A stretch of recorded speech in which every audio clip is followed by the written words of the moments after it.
Class 10 next topic हमारा, इससे पहले आपने टॉपिक पढ़े, ये आपका पार्ट 5 है, 5th है आपका।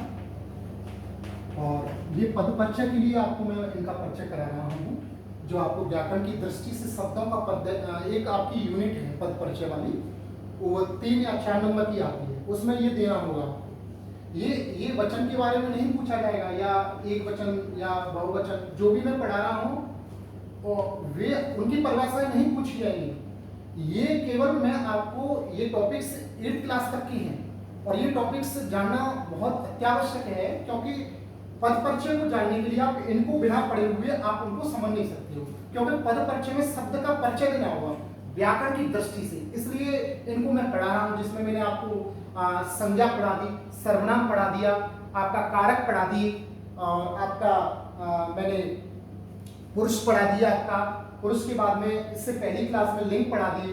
तो यह मैं टॉपिक केवल पद परिचय के लिए पढ़ा रहा हूँ। ये अलग से डेफिनेशन नहीं पूछी जाएगी कि वचन किसे कहते हैं या वचन क्या होता है, ये डेफिनेशन बिल्कुल नहीं पूछी जाएगी। केवल वहां जब आप पद परिचय दोगे, जब एक वाक्य होगा, वाक्य में शब्द होंगे, और उन शब्दों का व्याकरण की दृष्टि से जब आप परिचय दोगे, वहां आपको आवश्यकता पड़ेगी, क्योंकि शब्द में एक वचन है या बहुवचन है, या यह शब्द पुल्लिंग का है या स्त्रीलिंग का है, यह शब्द संज्ञा है या सर्वनाम है, यह शब्द आपका किस पुरुष किस कारक का है।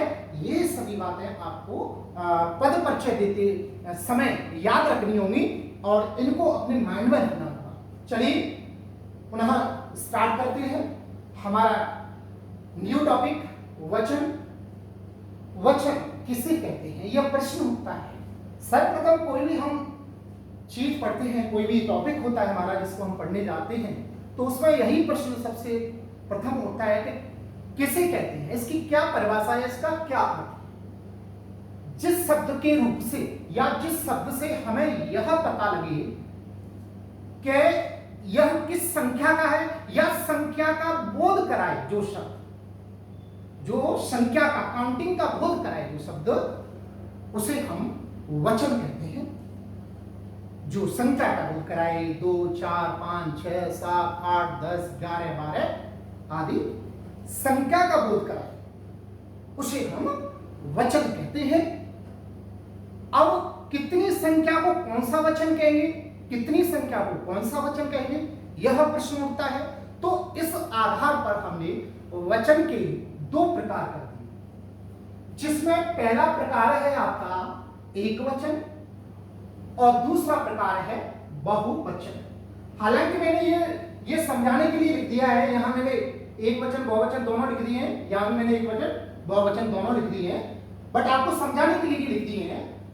वचन के जो प्रकार होते हैं वो 2 प्रकार होते हैं, एक वचन बहुवचन, एक वचन बहुवचन, 2 प्रकार होते हैं। पहला जो प्रकार है वह एक वचन है, दूसरा जो प्रकार है वह बहुवचन है। अब यह प्रश्न उठता है हमारा कि एक वचन किसे कहते हैं। अब एक वचन, एक माने 1, एक, और वचन का मतलब होता है संख्या। जो एक संख्या का बोध कराता है उसे हम एक वचन कहते हैं, जो एक संख्या। अब एक संख्या जैसे एक लड़का, एक लड़की, एक गाड़ी, एक कुर्सी, एक मेज, एक मकान, एक कार, जो एक संख्या का बोध कराए। एक वचन, एक का इट मींस एक, और वचन का मतलब होता है संख्या। जो एक संख्या का बोध कराए उसे हम एक वचन कहते हैं। बहुवचन किसे कहते हैं, जो शब्द 2 से अधिक, 2 या 2 से अधिक संख्याओं का बोध कराए उसे हम बहुवचन कहते हैं। बहु माने बहुत, वचन माने संख्या। जो 2 से अधिक संख्याओं का बोध कराए, 2 या 2 से अधिक संख्याओं का बोध कराए, उसे हम क्या कहते हैं, आपका बहुवचन कहते हैं। अब इनको हम उदाहरणों के माध्यम से देखेंगे, और एक चीज और बताना चाहूंगा इसके अंतर्गत अक्सर जो शब्द होता है, उस शब्द में जब एक वचन से बहुवचन बनाना होता है, तो एक तो हम उसमें एक लास्ट वाले अक्षर पे जब हम एक वचन से बहुवचन बनाते हैं, तो जो लास्ट का अक्षर होता है जिसमें आ होता है, अक्सर उस आ के स्थान पर जब हम उसका बहुवचन बनाते हैं, अर्थात एक से बहुवचन जब बनाते हैं हम, तब हम उस आ के स्थान पर ए का प्रयोग कर देते हैं। और क्या करना होता है, जैसे स्त्रीलिंग जो शब्द होते हैं, जब स्त्रीलिंग शब्दों का हमें बहुवचन, ये तो आपका पुल्लिंग शब्द है,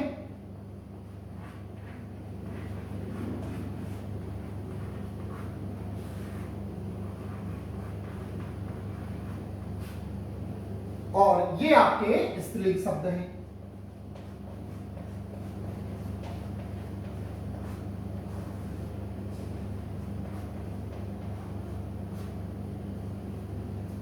तो पुल्लिंग में अक्सर हम जो लास्ट का अक्षर होता है, अंतिम अक्षर होता है, वहां आ आता है और उस आ के स्थान पर हम ए का प्रयोग कर देते हैं। जैसे एक उदाहरण के तौर पर यहां कपड़ा शब्द है, तो आ रहा है, यहां आ के स्थान पर केवल आपको बहुवचन बनाते समय ए का प्रयोग कर देना है लास्ट वाले अक्षर पर, अर्थात यहां जो आ है उस आ के स्थान पर ए का प्रयोग कर देना है बहुवचन बनाते समय।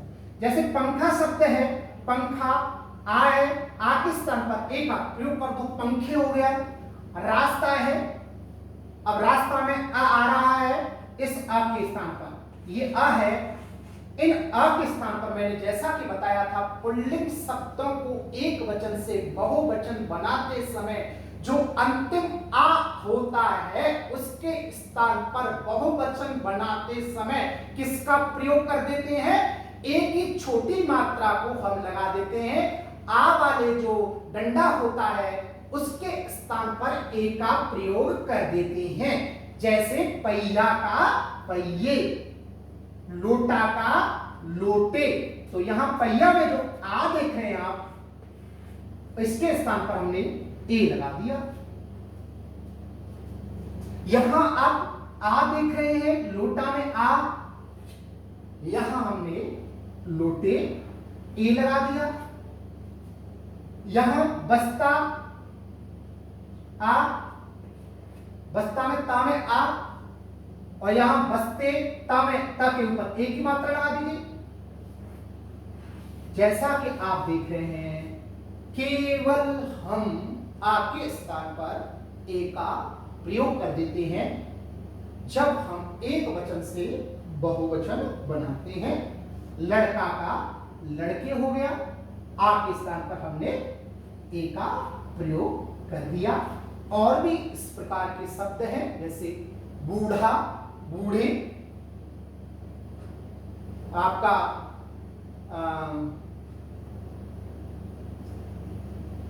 और भी ऐसे कई शब्द हैं।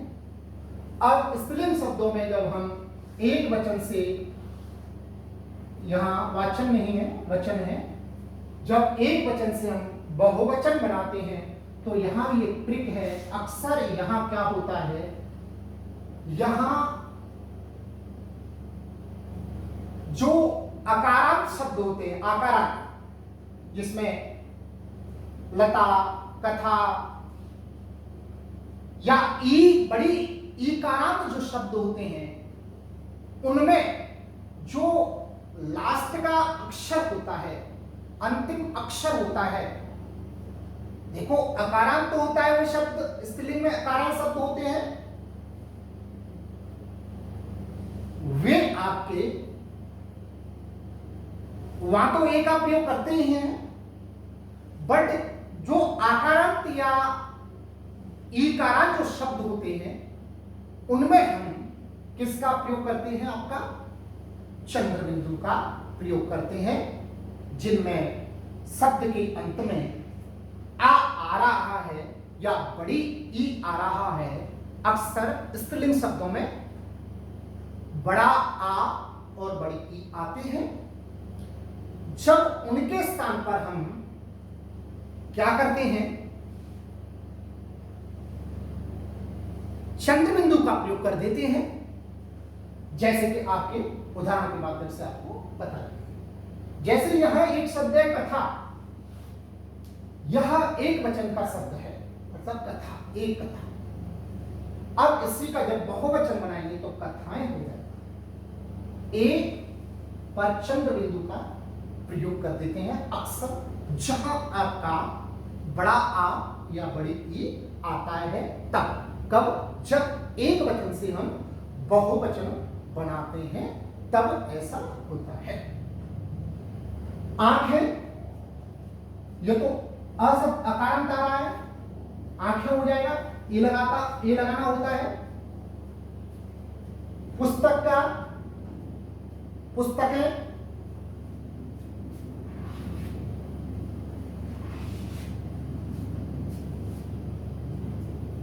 कुटिया का कुटिया, चंद्र बिंदु केवल, यहां कुछ भी नहीं किया आपने, यहां अंतिम अक्षर पे आपने किसका प्रयोग कर दिया?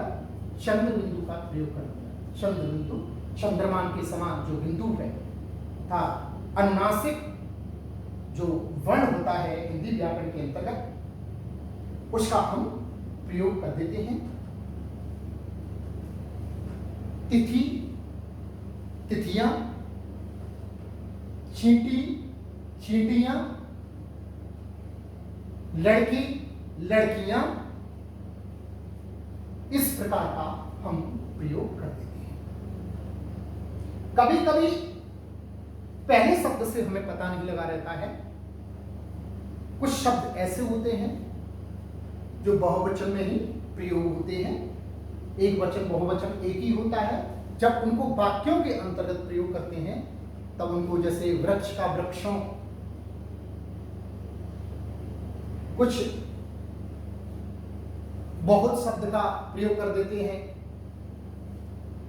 कहीं वे शब्द का प्रयोग कर देते हैं, जैसे वह, वे सब, हम एक वचन है, हम सब बहुवचन, मैं एक वचन, तुम एक वचन, तू एक वचन, बालक एक वचन। अक्सर नाम जो एक होता है वो एक वचन का ही प्रयोग होता है। जैसे एक वचन के अंतर्गत आपका एक वचन के अंदर जैसे आपका दिनेश एक वचन है,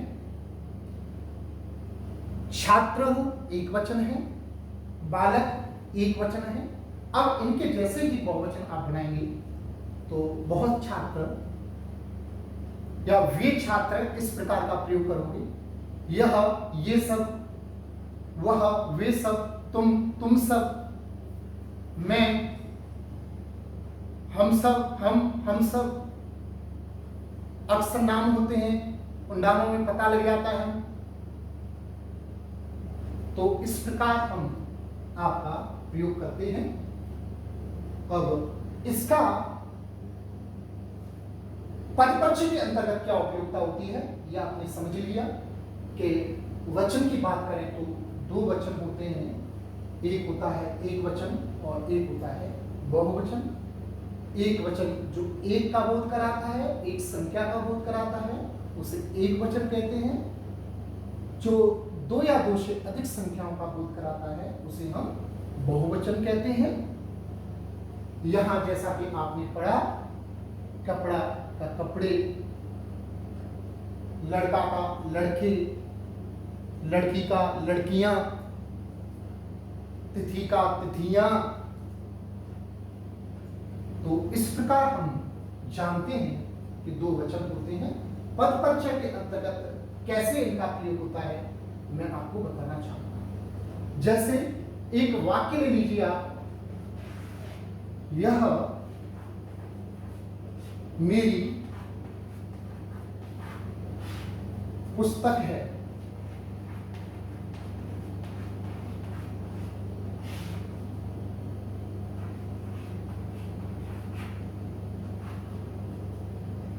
तो यह मेरी पुस्तक है। यहां यदि आपसे पूछा जाए, यह और पुस्तक का पदपरिचय पूछा जाए तो पदपरिचय का मतलब आप जानते ही हैं कि शब्दों का व्याकरण के अनुसार व्याकरण से परिचय देना ही पदपरिचय कहलाता है।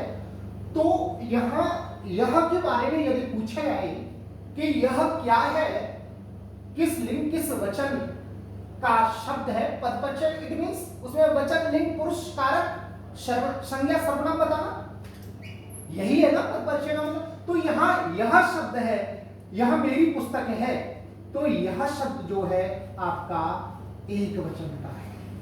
एक पुस्तक के बारे में बताया जा रहा है। जब एक के बारे में बताया जाता है तो एक वचन होता है, जब बहुत के बारे में बताया जा रहा है तो बहुवचन होता है।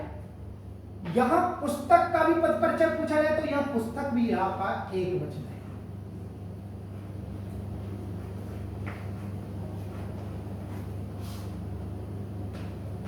नेक्स्ट एक सेंटेंस, राम घर जाता है।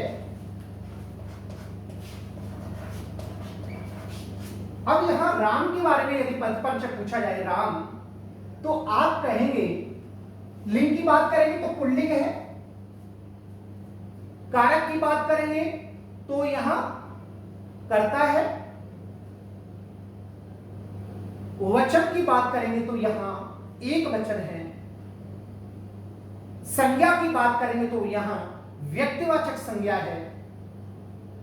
तो इस प्रकार वाक्यों के अंतर्गत जो शब्द होते हैं उनका हम व्याकरण की दृष्टि से इस प्रकार परिचय देते हैं, और वहां वचनों की यह विशेषता होती है, यह योगदान होता है कि जो शब्द प्रयुक्त हो रहा है वाक्य के अंतर्गत, उस शब्द के अंतर्गत उस शब्द में कौन सा वचन है, इसलिए यहां वचन की आवश्यकता है। आई होप, मुझे उम्मीद है आप इसको समझ रहे होंगे। वंदे मातरम, जय हिंद, थैंक यू क्लास।